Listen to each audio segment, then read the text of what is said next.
Yeah. Hi everyone, my name is Sophia and I'm a trainee solicitor at a city law firm, and today I want to talk about imposter syndrome.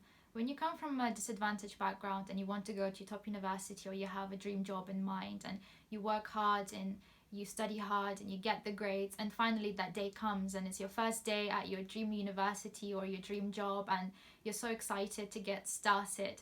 But then you start noticing that there are so many people that are different from you. It's something that I've experienced at my school. Everyone was pretty much the same, but when I started at Durham, the first thing I noticed is how many people there were from private schools and from people that came from very privileged backgrounds. And you notice that they have a very different way of speaking, very different way of um, carrying themselves, and that confidence as well. And especially that was true for law. I would say most of the lawyers that I've met were from private schools, and you start getting those little doubts in your mind and feeling perhaps inadequate, thinking, am I actually good enough to be at this university and study law, or am I actually good enough to start this dream job that I've wanted for so long? Because you find yourself in the minority and you don't know whether there's anyone else who's also like you, who comes from a disadvantaged background. And it was definitely a case for me. And there are really three ways where that can take you. And the first way is you start to get these insecurities inside of you, and you start to withdraw and you start to hide yourself, and you start to really isolate yourself as well from that environment, because you just feel very different and you don't feel good enough. The second way is where you try to copy those people and you try to completely hide your background, and perhaps you try to hide your accent. You don't talk about what your family do. For example, my mom was working in warehouses for minimum wage. You really stay completely silent on that, and you try to copy what they're doing, try to perhaps create the hobbies that they have, like skiing in Switzerland, even though you've never been to Switzerland or skied there, because you grow up poor, you don't have those opportunities. So you start to really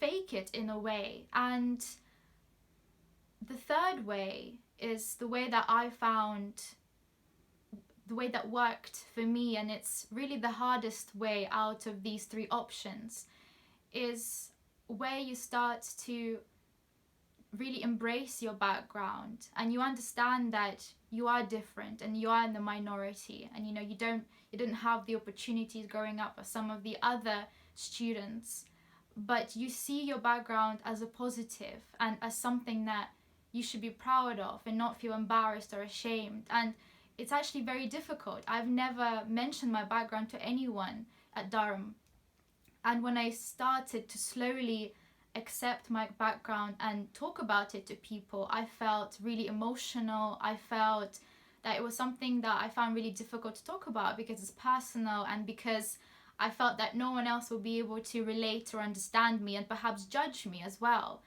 And that is something that is true. Not everyone is going to, welcome you with open arms if you are going to careers like law, for example, where the majority of people do come from a privileged background, especially some firms more than others.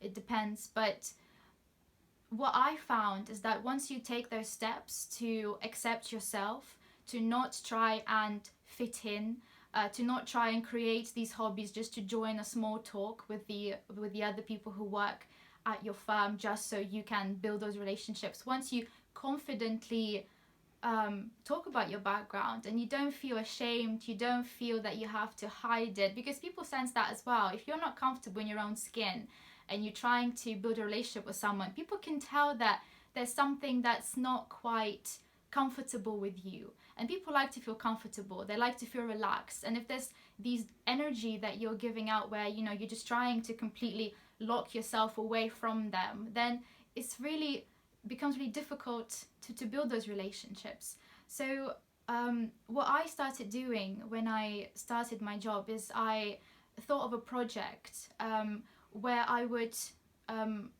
talk to trainees, associates and partners that came from a social mobility diverse background, and ask them to share their story. And the main aim of that project was to then share these stories with students at schools, because when I was growing up I didn't have role models, and I think it's so important when you're 16, 17, 18 years old to have people that are already in positions where you want to be, where they openly and confidently share their stories without hiding it, without feeling ashamed about it, and that gives you confidence that yes, then I can achieve that. So that was my idea. And what I actually found is I was getting in touch with people and they were sharing their stories, and it really made them feel good about it. It made me feel good about it as well, because I was suddenly meeting people at my family who came from similar backgrounds. But the most interesting thing that I found is that imposter syndrome is something that everybody talked about, whether it was trainees who just started in the law firm, whether it was partners, for example. And it's interesting that that feeling doesn't go away, that feeling that you are different and you are working with people who, you know, come from that background different to you, that feeling that perhaps you are not good enough or you have those doubts as to your ability, they stay with you. But a very interesting thing that I discovered is that you really have to remind yourself that I am good enough, that I am in this position because I'm good, because I have the grades, for example, if you are at university, and yes, I can do well in my law degree. And the same with the job that you start as well, because you're there, you're already good enough. And all these different doubts that come in, you just have to have almost like a list of achievements that you have done to this date, and to reassure yourself that yes, I'm starting something new here. And think of the times where you've started other new things. It could be really simple things like passing a driving test, sitting your GCSE exams, starting a new job, all these different experiences that you didn't know at the time whether you would do well or not, and you had those doubts, but you overcame that, you did great, and you're here now. And I think it's very important to just have those, just to reassure yourself. And I think that once you take those steps where, you know, you just accept yourself and you see your background as really the example of brilliant skills like resilience, determination, you know, you overcame a lot to be now in the same place as somebody from Eton, for example. And you need to see that you stand to anyone, whether at university or work, you stand shoulder to shoulder. You're there on exactly the same footing. And, you know, yes, you will have those feelings come in. Like I said, it's something that doesn't go away, unfortunately. But there are ways that you can manage it, and there are ways that you can feel comforted as well if you surround yourself with people like I've done, who come from a similar background, who celebrate diversity and inclusion. And especially today, I think it's much easier than before, because there are steps that are being taken to promote diversity, promote inclusion, and that includes social mobility. People understand that, you know, because of where you came from, because of your financial situation, perhaps of your social class, you know, you didn't have certain opportunities. You may not be as polished as other candidates, for example, applying for the job, but that is okay. And these metrics are being used in consideration of application. So it's something that you should be talking in your application form, something that you should be mentioning in your interviews, because I think it's really important, and not hide it. And I think when you will take those steps, you will feel better about yourself as well. At first it will be scary, but what I found, now that I can talk about it here in this video, and it really liberates you, and you feel much better, and it gives you that confidence as well.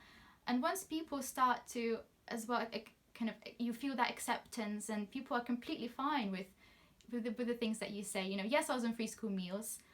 Yes, my mum was working for minimum wage in warehouses. You know, yes, we were homeless, but that's fine. There's nothing to feel.